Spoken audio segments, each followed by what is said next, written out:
Hi everyone, thanks for joining me. Today I'd like to talk about implicit learning. A little bit of an introduction about this video.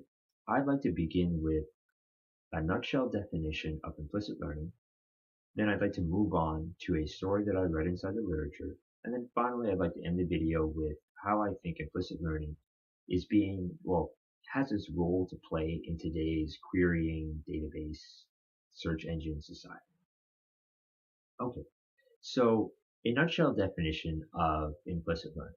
Implicit learning is our ability to acquire knowledge on complex subject matter without us being aware of it. Right? So, where have I seen this before? There was a story about two biology classes, both trying to learn various types of plant structures. And inside one class, they had the traditional approach. The instructor gave the class a series of definitions linked with a series of pictures and then told the students memorize these. And they did, right? And they were rather successful at this.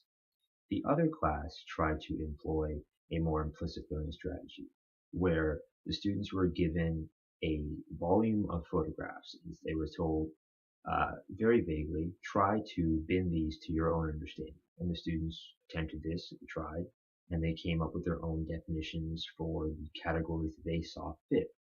And when the teachers saw that there was a significant milestone that the students were reaching, they then injected proper scientific terms and names that the students could then replace their own chunked knowledge names with, and then move forward with the class. At the end of both classes, the students were given an exam and tested on their knowledge as per usual, and they found that the students with the implicit instruction were able to identify roughly 16 times more information than the students who did not have that same strategy. And this becomes interesting when we look at how we chunk and bin information and the metrics we derive to incorporate new information into what we already know. And I want to move forward with that ideal as we approach with students who are in today's classrooms and going online. So anybody nowadays can have a few keywords and can search something on a search engine like Google. And Google will come up with typically something like a wiki page and then a series of other pages that heavily relate to your keywords, and more than likely are other forums that discuss what you're talking about, especially if you ask a proper question.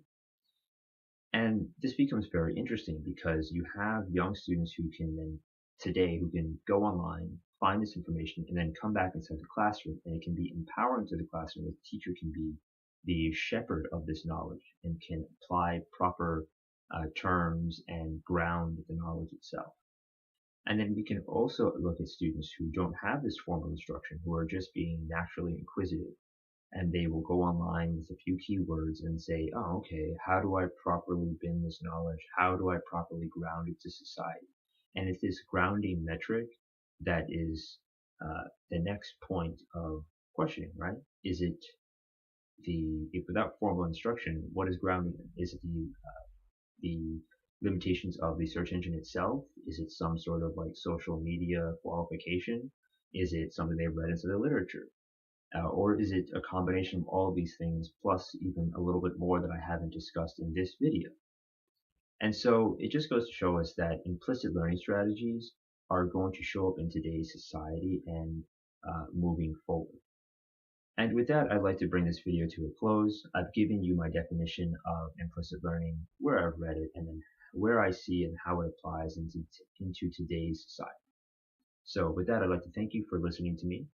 And as always, if you'd like to chat, all you need to do is just say hi.